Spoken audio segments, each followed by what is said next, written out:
La gran pregunta es qué va a pasar también con la energía, ¿no? Porque además estamos con el nuevo esquema de quita de subsidios que vamos a empezar a sentir con las facturas que empiecen a llegar ahora, las boletas de gas, de luz, en un contexto de fuertísima presión sobre el precio del petróleo y del gas. Ayer se conoció que Qatar, que es uno de los grandes productores del mundo de gas natural licuado, le anunció a que no puede cumplir con los contratos, pues no puede sacar los barcos del estrecho de Hormuz. A ver, Nico Gandini, periodista especializado en energía, dirige el sitio especializado Econojournal. ¿Cómo andás, Nico? Hola María, ¿cómo andás? Gracias por llamar como siempre. Bueno, a ver, primero pensemos en lo inmediato y después en el mediano plazo, que evidentemente ayer se conoció también la firma de un contrato de un consorcio de empresas argentinas para venderle GNL a Alemania. Pero en lo inmediato, Nico, ¿qué va a pasar? ¿Cómo lo ves? A ver, lo que pasó es que Qatar Energy, que es el principal productor de GNL o de gas natural licuado de Medio Oriente, Qatar Energy representa algo así como el 20% del gas natural que se exporta en todo el mundo, perdió el estatus de proveedor confiable de gas natural porque un dron iraní impactó en una planta, en una infraestructura estratégica de Qatar, en Ras Laffan, que es una ciudad, digamos, de Qatar desde donde se exporta el GNL, e inmediatamente obligó a Qatar Energy a decir, che, declaro fuerza mayor porque en estas condiciones militares no puedo seguir operando normalmente. Hay un segundo elemento, María, que también complica, que es que todo el estrecho de Hormuz, todos los armadores navieros que mueven todos los buques petroleros, gasíferos de GNL y demás, lo que están diciendo es, no podemos operar porque ninguna de las aseguradoras globales quiere asegurarnos los barcos porque tiene miedo de que le metan un misil. Entonces, lo que hizo Irán, tácticamente, digamos, fue muy inteligente, porque en lugar de atacar objetivos militares de Israel o de otros lugares, atacó objetivos petrolíferos, que es algo que por lo general en las guerras Estados Unidos, por ejemplo, no atacó ninguno de esas instalaciones, porque obviamente atenta contra el suministro energético global. Irán sí lo hizo, y hoy el mundo está complejo porque Qatar, que era el proveedor de gas natural licuado del sur de Asia, de Corea, de India, de Bangladesh y demás, lo que está diciendo es que yo no puedo operar por lo menos por 2 semanas, porque por los daños del ataque, y además le va a llevar 2 semanas o 4 semanas más poner esas instalaciones en funcionamiento si es que la escalada militar baja, con lo cual te diría que es un escenario bastante serio, no es que es una cosita que en 3 días se solucionó. Claro. Y adicionalmente también había atacado una refinería en Arabia Saudita, ¿no? Irán, y al cerrar el estrecho de Hormuz, bueno, de esos países, los Emiratos, el único que tiene un oleoducto, pero tampoco puede sacar toda su producción, es Arabia, ¿no? Saudita. Exactamente, por eso te digo que Irán lo que hizo es, bueno, yo estoy en guerra, todo mi entorno, mi patio trasero, digamos, o mi región tiene que estar en la misma condición de inestabilidad que estoy yo. Entonces atacó Qatar, atacó una refinería en Arabia Saudita, atacó algo de Irak también, instalaciones petroleras en Irak, perdón. Entonces incluso hundió un barco propio de Irán. O sea, Irán hundió 3 barcos petroleros, uno de ellos era propio, que transportaba de manera medio ilegal petróleo desde Rusia. Irán siempre se mueve en ese borde, medio entre lo legal y lo ilegal con el petróleo ruso.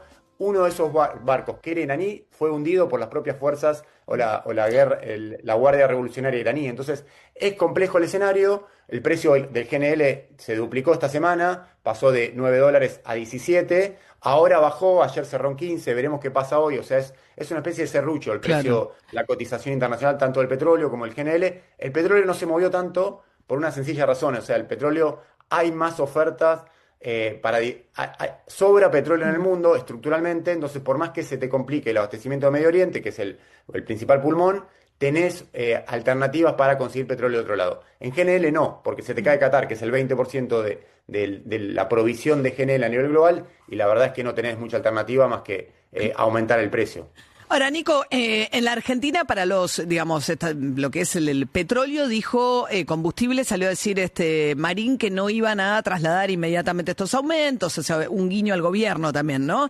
Y con relación a GNL, si bien Argentina empieza a producir en Vaca Muerta y están todos estos acuerdos para eventualmente traer barcos para poder empezar a exportar, en lo inmediato todavía tenemos que importar para este invierno GNL. Tenemos que importar para este invierno entre 15 y 20 barcos. Este va a ser uno de los últimos inviernos donde se importe GNL, porque se está ampliando la capacidad de gasoductos de traer gas de Vaca Muerta hacia la zona centro del país y litoral. Ese proyecto iba a estar listo este invierno, no se llegó, va a estar listo el año que viene, y ahí va a reducir fuertemente la cantidad de gas natural que importemos. Lo que pasa es que, mira, justo ayer salió la licitación que el gobierno, encima el gobierno se propuso, hasta ahora, desde el año 2008 hasta hoy, es decir, 18 años, el Estado era quien importaba el gas natural licuado. Lo que quiere hacer el gobierno, en línea con su visión ideológica del mercado, del mundo, del funcionamiento de la economía, es que sea un privado, una empresa privada, quien se encargue de importar esos cargamentos a su riesgo. Lo que pasa es que entonces lanzó la licitación, es una licitación que la lanzó Enarsa, que es la empresa estatal de energía.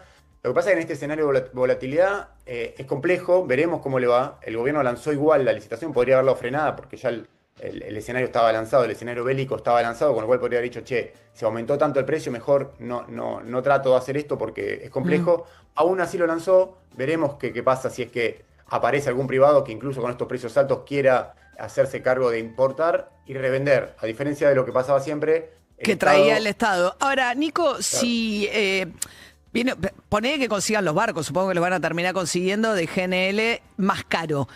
Dado el nuevo esquema tarifario, ¿eso significa que se traslada a lo que vamos a pagar de gas durante el invierno, esta suba del precio del GNL?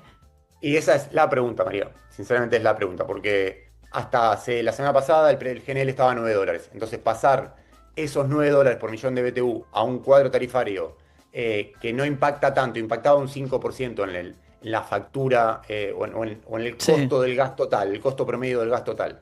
Ya si el GNL cuesta el doble, es más complicado políticamente justo en el invierno, en un escenario donde el gobierno ve que hay recesión en varios segmentos de la economía, que el poder adquisitivo de la sociedad se ha retraído. Es complicado, es una decisión. De hecho, no está definido qué va a pasar con eso. Es una de las preguntas que hacen las empresas privadas que están evaluando presentarse en esta licitación que salió esta semana.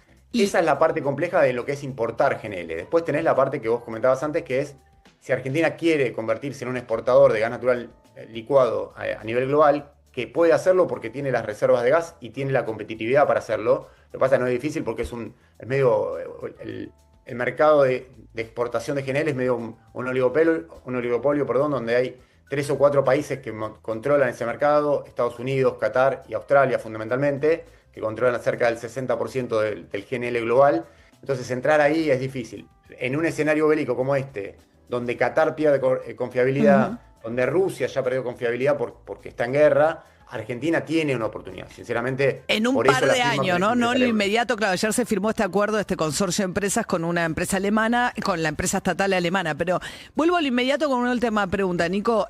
Con este esquema de los que salieron de subsidios, porque a partir de ahora es los que sí, los que no, ¿esto se va a empezar a ver ahora con las boletas que lleguen en marzo, las facturas de gas y de luz de marzo, de electricidad? Yo te diría que no, o sea, tendencialmente no, porque el gobierno lo que hizo es, cuando cambió el esquema de subsidios, y ya no hay 3 categorías, sino que hay 2, hay solamente subsidios, hay usuarios que reciben subsidios y hay usuarios que pagan el precio pleno. Lo que hizo para que esa transición o ese cambio sea más gradual, o sea, se legitime socialmente, aumentó una bonificación que antes oscilaba entre un 65 y un 50% en función de si eras N2 o N3, y te la llevó al 75%. Ese 75% se va a ir reduciendo a lo largo del año. En marzo va a ser 71%, por ejemplo, pero todavía tenés un colchón o tenés una especie de cobertura discrecional que solamente va a regir en este año. Ya el año que viene ya pagás full tarifa. El esquema de subsidio.